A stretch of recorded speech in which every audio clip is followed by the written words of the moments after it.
और दोस्तों, मैं मोहन वर्मा। दोस्तों, आज मैं आप सबों के एग्ज़ाम के लिए 509 का इम्पॉर्टेंट टॉपिक लेकर आया हूँ। साथ ही आपको मैं एक बार फिर से रिवीजन कराने के लिए आया हूँ। जो कुछ भी है मुख्य मुख्य छोटे छोटे चीज़ों को रिवीजन करा दे रहा हूँ, ताकि अंत समय में आप फिर से ये आपका रिवीजन हो जाए और जो कुछ भी छूटा हुआ था वह पूरा हो जाए। तो सबसे पहले हम लोग यूनिट 1 से चलते हैं। यूनिट 1 में है सामाजिक विज्ञान का विकास। पहला टॉपिक सामाजिक विज्ञान का विकास, यानी सामाजिक विज्ञान कैसे उदय हुआ, यहाँ पर इसके बारे में आपको लिखना है। दोस्तों, जब पूरे विश्व में आधुनिकीकरण हुई, औद्योगिकीकरण हुआ, नव जागरण हुआ, शहरीकरण हुआ, विज्ञान की वृद्धि हुई, जब ये सभी हुए तो इन सभी लाभदायक मुद्दों के साथ साथ कुछ न कुछ समस्याएं भी हुई।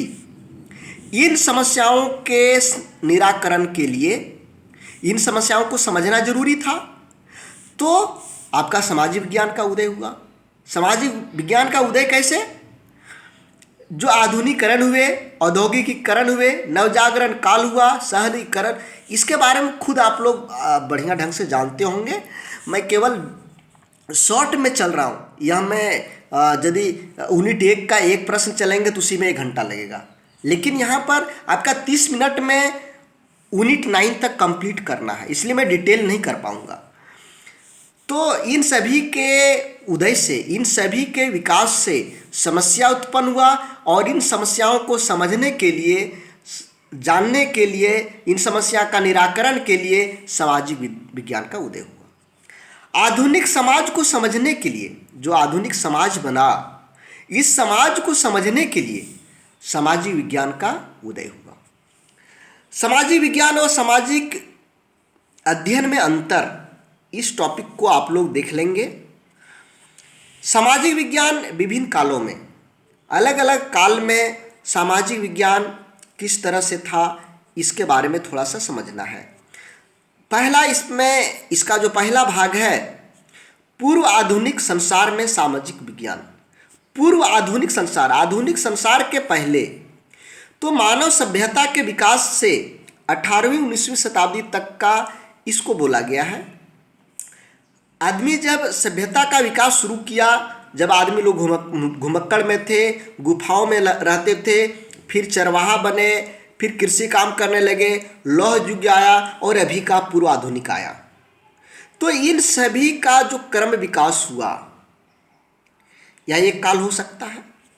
इस काल में सुकरात, प्लेटो, अरस्तु जैसे सामाजिक वैज्ञानिक हुए। उसके बाद में आता है दूसरा पॉइंट, आधुनिक एवं समकालीन संसार में सामाजिक विज्ञान। अभी का जो सामाजिक विज्ञान है, इसके बारे में ये भाग आ गया, जो अभी का जीवन शैली है, सभ्यता, रहन सहन, इसके बारे में। दोस्तों, उसके बाद आता है सामाजिक विज्ञान के घटक। सामाजिक विज्ञान के घटक को समझने के लिए आपको ये सोचना पड़ेगा कि सामाजिक विज्ञान में हम लोग क्या क्या पढ़ाते हैं, हम लोगों को क्या क्या पढ़ाना होता है, या बच्चों को क्या क्या पढ़ना होता है। आप सामाजिक विज्ञान का विषय सूची को निकाल लें और वहाँ के विषय सूची को देखें, क्या क्या है, उसको समझने का प्रयास करें। इसका आंसर आप लिख लेंगे। देखिए, यदि आप देखेंगे तो वहाँ पर सबसे पहला चीज़ जो आएगा, स्त्री पुरुष की जो मूलभूत आवश्यकता है, उस आवश्यकता के अनुसार आपका टॉपिक्स उत्पादन, उपयोग, संचार देखेंगे, कैसे कोई चीज़ उत्पादन होता है, उपभोग कैसे होता है, संचार का साधन, यातायात के साधन, शिक्षा के बारे में, मनोरंजन के बारे में, सरकार के बारे में, विभिन्न प्रकार के संस्था के बारे में और धर्म के बारे में। ये सभी विषय वस्तु आपको पढ़ाने के लिए मिलता है और यही आपका सामाजिक विज्ञान के घटक हुआ। तो सामाजिक विज्ञान का घटक के लिए जब लिखने के लिए आवे, तो यदि ये सब याद नहीं रहे तो आप याद करिएगा कि सामाजिक विज्ञान का विषय सूची में कौन कौन सा विषय वस्तु दिया हुआ है बच्चों को पढ़ाने के लिए। अब यूनिट 2 चलिए। यूनिट 2 में है विद्यालय पाठचर्या में सामाजिक विज्ञान। इसमें पहला टॉपिक आता है सामाजिक विज्ञान पाठचर्या को प्रभावित करने वाले कारक। सामाजिक विज्ञान में जो जो पाठचर्या दिया गया है उसको क्यों दिया गया, उसका क्या उद्देश्य है, वह उसके बारे में यहाँ पर हमको लिखना है। सबसे पहले औपनिवेशिक परंपरा और राष्ट्रीय परिप्रेक्ष्य आता है। अब यहाँ पर थोड़ा सा मैं डिटेल कर दिया हूँ कि जब सामाजिक विज्ञान का उदय हो रहा था भारत में, उसमें अंग्रेजी शिक्षा व्यवस्था थी, उसमें अंग्रेजी शिक्षण व्यवस्था था और यहाँ पर जो इतिहास का पाठ्यपुस्तक पढ़ाया जाता था, सामाजिक विज्ञान का पाठ्यपुस्तक जो पढ़ाया जाता था वह अंग्रेजों के द्वारा लिखा गया था, भारतीय लोगों के द्वारा नहीं लिखा गया था। इसको लिखने वाले, इस किताब को लिखने वाले कौन लोग थे? अंग्रेज लोग थे। अब अंग्रेज ने जब लिखा तो भारत की जो बुराइयां होती थी उसको लिखता था, अच्छाइयों को नहीं लिखता था।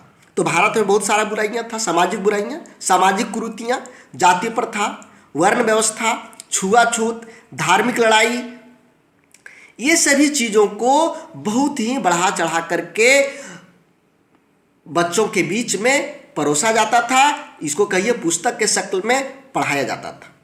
इसका विरोध भारतीयों ने किया। बंकिम चंद्र चटर्जी, महात्मा गांधी, गोपाल कृष्ण गोखले, इन लोगों ने इसका विरोध किया। महात्मा गांधी ने बुनियादी शिक्षा का एक संकल्पना दिया कि इस तरह का शिक्षा व्यवस्था होनी चाहिए। उसके बाद आता है दूसरा में सामाजिक विज्ञान पाठचर्या का स्वतंत्रता और विकास। स्वतंत्रता के बाद सामाजिक विज्ञान का कैसे विकास हुआ। सबसे पहले विश्वविद्यालय शिक्षा आयोग का गठन हुआ 1948-49 में। उसके बाद गठन हुआ माध्यमिक शिक्षा आयोग का 1952-53 में। उसके बाद हुआ भारतीय शिक्षा आयोग 1964-66 में। इन लोगों ने भी सामाजिक अध्ययन के बारे में अपने अपने सिफारिश किया है और अंत में बना भारतीय राष्ट्रीय शिक्षा नीति 1986 में, जिसके तहत अभी भी पढ़ाई हो रही है। कारक है राष्ट्रीय एकीकरण और अंतर्राष्ट्रीय समझ। यानी भारत में विविधता है, यहाँ पर धर्म के आधार पर, जाति के आधार पर, भाषा के आधार पर बहुत तरह से विविधता है और इसको एकता में लाना है। एकता में कैसे लाएंगे? बच्चों को एक बनाना है, भारतीय राष्ट्रीय एकता अखंडता को बनाए रखना है, देश प्रेम को बनाए रखना है, देशभक्ति को जागृत करना है। इसके लिए पाठ्य वस्तु आज के किताबों में दिया जाता है। उसके बाद आता है धर्मनिरपेक्षता, सांप्रदायिकता। भारत एक धर्मनिरपेक्ष राज्य है, इसके बारे में विशेष डिटेल दिया जाता है बच्चों को पढ़ने के लिए और सांप्रदायिक हिंसा यहाँ नहीं हो, एकता बनाए रखा जाए, इसके संबंध में। उसके बाद आता है सामाजिक विज्ञान पर उपाक्षित परिप्रेक्ष्य का प्रभाव, जो 5वां टॉपिक है। दोस्तों, उपाक्षित मतलब दलित लोग, शोषित लोग, दबे कुचले लोग, उपेक्षित लोग, जिसे आज तक समाज में सम्मान के साथ स्थान नहीं मिला है। लोग उनका शोषित करते आ रहे हैं, दबे कुचले लोग हैं, उनका आर्थिक स्थिति अच्छी नहीं है, सामाजिक स्थिति अच्छी नहीं है। तो इन लोगों के बारे में भी यदि हम इनका बारे में छोड़ दें तो भारत का जो संपूर्ण विकास की बात करते हैं, ये भी तो हमारे समाज के अंग हैं। इनके विकास को बिना किए हम पूर्ण भारत का विकास नहीं कर सकते हैं। तो इनके मुद्दों को तो हमको उठाना पड़ेगा। तो इन मुद्दों को सामाजिक विज्ञान में स्थान दिया गया है। लिंग, जाति और जनजातीय परिप्रेक्ष्य। दोस्तों, भारत में 50% महिलाएं हैं, लेकिन अभी भी महिलाओं को बराबरी का हक नहीं मिला हुआ है। अभी चले जाइए संसद में, देखिए संसद में क्या 50% महिलाएं MP हैं।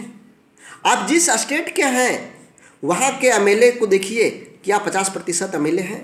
मुखिया देखिए स्थानीय, कोई भी ऑफिस चले जाइए, उन ऑफिस में क्या 50% महिला कर्मी हैं। दूसरी बात है महिलाओं से बार बार दुर्व्यवहार करना, उनके इज्जत के साथ खिलवाड़ करना, भ्रूण हत्या, बालिका हत्या, दहेज प्रथा, घरेलू हिंसा, ये सभी आजकल भी प्रचलन में है, लोग करते आ रहे हैं। तो ये एक समाज का बहुत बड़ा मुद्दा है। इसको कैसे हम हटा सकते हैं? इसके लिए जागृति लाना पड़ेगा। और जागृति कहाँ से आएगा? बच्चों से। आज के बच्चे कल के भविष्य हैं। उन बच्चों के माइंड में हम ऐसा सेटअप करें कि ये सभी गलत चीज़ हैं, ये सब नहीं होना चाहिए। तो आज के बच्चे यदि उसके माइंड में यह समझ में आ जाए कि नहीं, एक लड़का एक लड़की समान है, इनके साथ में दुर्व्यवहार नहीं किया जाना चाहिए, दहेज के लिए हत्या नहीं करना चाहिए, भ्रूण हत्या नहीं करना चाहिए, तो समाज बदल सकता है। समाज तो परिवर्तनशील है। विविध जाति व्यवस्था, समाज में विविध तरह के जातियां हैं, बहुत तरह के जाति हैं, जाति व्यवस्था भारत में है, इनको भी देखना पड़ेगा। जनजाति व्यवस्था को भी देखना पड़ेगा। उसके बाद आता है अंतर्राष्ट्रीय परिप्रेक्ष्य। देखिए, अंतर्राष्ट्रीय स्तर पर बहुत सारी समस्याएं हैं, जो समस्या एक देश के द्वारा समाधान नहीं हो सकता है। जैसे विश्व शांति, विश्व शांति के लिए सभी देशों को एक दूसरे देशों से सहयोग करना पड़ेगा। पर्यावरण का मुद्दा, क्या एक देश जो पर्यावरण प्रदूषित हो रहा है, मान लीजिए मेरा देश है, बगल में कोई दूसरा देश का सीमा है, हम कितनों चाहें कि हम प्रदूषण को कम करें, लेकिन बगल वाला जो देश है यहाँ खूब प्रदूषण कर रहा है, क्या ये हवा आप रोक पाएंगे कि मेरा देश में नहीं आना? ये तो विश्वव्यापी मुद्दा है। ग्लोबल वार्मिंग, जो संसार का, विश्व का तापमान धीरे धीरे बढ़ रहा है, ओजोन परत का विनाश, ये सभी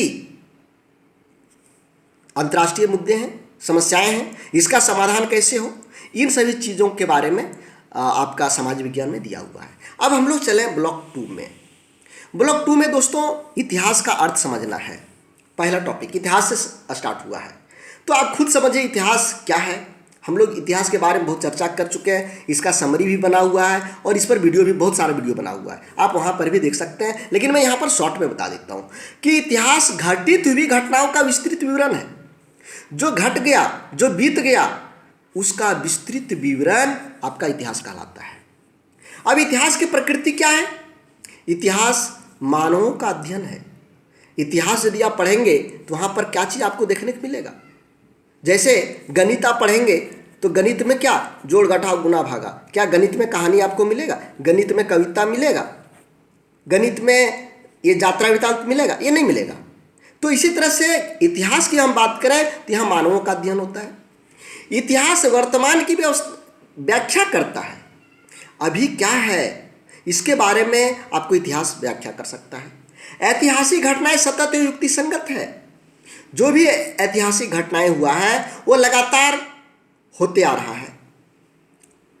इतिहास भूतकाल तथा वर्तमान के मध्यकाल न समाप्त होने वाली संवाद है। दोस्तों, इतिहास एक ऐसा विषय वस्तु है जो कभी समाप्त नहीं होगा। क्यों? क्योंकि पहले के ज़माने के लोग तो अभी है नहीं। जो इतिहास वैज्ञानिक है, इन लोग तरह तरह के तथ्य को खोजते हैं, नए नए चीज़ों को खोजते हैं और उन जानकारियों को हम तक पहुंचाता है। आज जो जानकारी मिला था, कल हो सकता है उसके बारे में और कुछ नया जानकारी मिल जाए, या जो जानकारी इस वैज्ञानिक ने दिया ये गलत हो जाए, दूसरा जानकारी मिल जाए।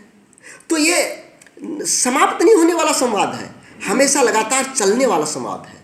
आता है भविष्य के अनुमान के उद्देश्य से भूतकाल की यानी भविष्यवाणी करना। दोस्तों, मैंने जो बताया था कि चर्चिल ने भारत का भविष्यवाणी किया था कि जब भारत आज़ाद होगा तो यहाँ खून की धारा बहेगी, और उनके भविष्य के अनुसार हुआ था, भविष्यवाणी के अनुसार हुआ था। जब भारत पाकिस्तान बंटवारा हुआ तो भारत के लोग पाकिस्तान जो गए मुसलमान, और जो हिंदू लोग पाकिस्तान में थे वो भाग करके भारत आ रहे थे। इन आने जाने के क्रम में बहुत हत्याएं हुआ, खून की धारा बही, कितने लोगों के माँ बहन भाई बेटे का जान धोना पड़ा। तो ये होता है। उसके बाद होता है ऐतिहासिक शक्तियाँ रेखीय होने के साथ साथ चक्रीय। आज जो है वो कल बीता हुआ बन जाएगा, अभी का वर्तमान कल भविष्य, यानी इसके आधार पर चलता है। दूसरा चीज़ है चक्रीय होता है। मैं सिंधु घाटी सभ्यता की बात करूं तो सिंधु घाटी सभ्यता का धीरे धीरे उदय हुआ, और एक ज़माने में, उस समय तत्कालिक समय में सिंधु घाटी सभ्यता पूर्ण विकसित शहर बन गया था। वहाँ पर तरह तरह के शहर के प्रमाण मिले हैं, विकसित समाज मिला है, और अंत में वो जो सभ्यता है उसका विनाश हो गया। तो कोई भी समाज या कोई भी सभ्यता की शुरुआत हुई, एक समय विकास के चरम स्थिति में गया और अंत में उसका विनाश हो गया। तो ये इस तरह से होते रहता है। इतिहास परिवर्तनशील है, नई नई जानकारी के द्वारा ये परिवर्तन होते रहता है। उसके बाद अगला टॉपिक आता है सामाजिक विज्ञान में इतिहास का महत्व। हम बच्चों को इतिहास क्यों पढ़ाते हैं दोस्तों? आप खुद सोचिए कि सामाजिक विज्ञान यदि हम बच्चों को नहीं पढ़ाएंगे, केवल हम हिंदी, गणित और अंग्रेजी पढ़ाएंगे तो क्या होगा? देखिए, इतिहास से शांतिपूर्ण जीवन के लिए, मानवता का पोषण होने के लिए बहुत सारी मुद्दे बच्चों को दिया जाता है, जिससे बच्चे शांतिपूर्ण जीवन जीने से क्या फायदा है और जब अशांति हुआ था उसमें क्या नुकसान हुआ था। युद्ध के समय हम बच्चों को युद्ध के बारे में ही पढ़ाते हैं, उसमें कितनी जन धन हानि हुई थी, कितने जनसंहार हुए थे, ये सब बच्चे याद करते हैं। तो नहीं चाहता कि फिर कभी युद्ध हो, इसके लिए शांतिपूर्ण जीवन, तो इतिहास से न सीखेगा। देखिए, वैज्ञानिक खोज या गणित का खोज जो भी कुछ हो रहा है ये क्रमिक है। आज आप कार का एक मॉडल ले लीजिए जो सबसे पहला कार था, और आज का कार देखिए कितना चेंजेज हो गया, कितना परिवर्तन हो गया। तो इसमें वैज्ञानिकों ने तरह तरह के परिवर्तन किए, यह सब क्रमिक हुआ। यानी पिछला वाला को देख करके आगे कुछ नया खोजा, नया चीज़ जोड़ा, नया चीज़ जोड़ा, नया चीज़ जोड़ते जोड़ते आज एक नया तरह का कार हमारे पास में है, ड्राइवरलेस कार, जिसको चलाने के लिए ड्राइवर की आवश्यकता नहीं है, आपका इंटरनेट से चलेगा।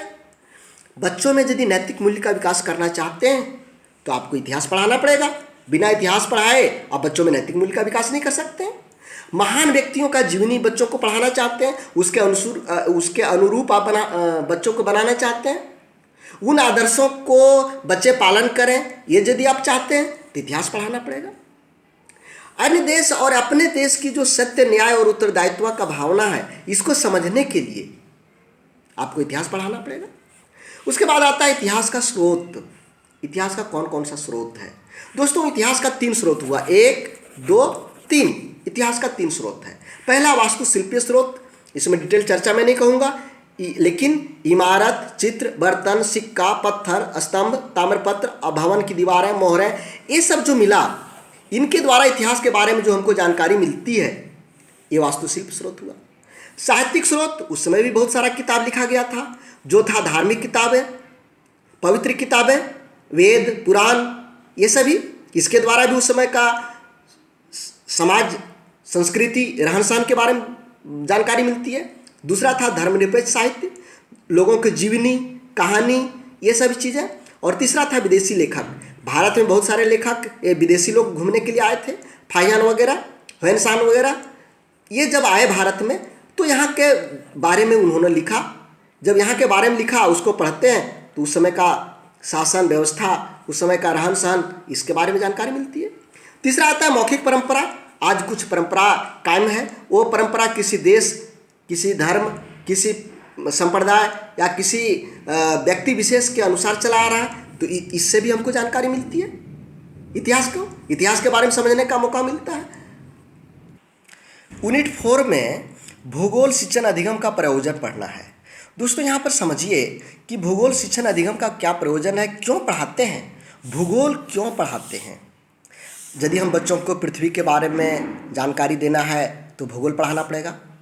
पृथ्वी पर जो जीव का निवास स्थान है, किस तरह से रहते हैं, उसके बारे में यदि बच्चों को जानकारी देना है तो भूगोल पढ़ाना पड़ेगा। ग्रहों के बारे में, सौर प्रणाली के बारे में, वायुमंडल के बारे में, जलमंडल के बारे में, भू सतह के बारे में, जलवायु के बारे में, मौसम के बारे में, प्राकृतिक मानवीय संसाधनों के बारे में, मानव और पर्यावरण संबंध के बारे में, इन सभी चीज़ों के बारे में यदि आप बच्चों को जानकारी देना चाहते हैं। मानव जिज्ञासु होता है, मानव जानना चाहता है, कुछ भी नए नए चीज़ों को जानना चाहता है, और इन सभी नए नए चीज़ों के बारे में यदि बच्चों को बताना चाहते हैं तो भूगोल की आवश्यकता होगा। दोस्तों, यहाँ पर एक इन्फॉर्मेशन है आप लोगों के लिए। यदि आप मेरे साथ सीटेट या रेलवे की तैयारी जुड़ करके करना चाहते हैं तो आप लोगों का एग्ज़ाम के बाद 17 तारीख से मेरा क्लास स्टार्ट होगा। मेरे साथ बने रहें, और मेरे व्हाट्सएप ग्रुप में जुड़ने के लिए इस व्हाट्सएप नंबर पर आप सीटेट 2019 या रेलवे CBT 1 CBT 2 लिख करके मेरे पास भेजें, हम अपने ग्रुप में ऐड कर लेंगे ताकि आपकी तैयारी बेहतर होगा। इसके बारे में मैं 17 मार्च को एक वीडियो दूंगा कि किस तरह से तैयारी करना है, आप लोग देखेंगे। चलिए आगे हम लोग चलते हैं। उसके बाद आता है भूगोल विषय के विभिन्न शाखाएं। कौन कौन सा शाखा है भूगोल विषय का? भौतिक भूगोल में आता है पृथ्वी, जलवायु, जल, मौसम, समुद्र, झील, नदी, जल स्थल, ये सभी आते हैं।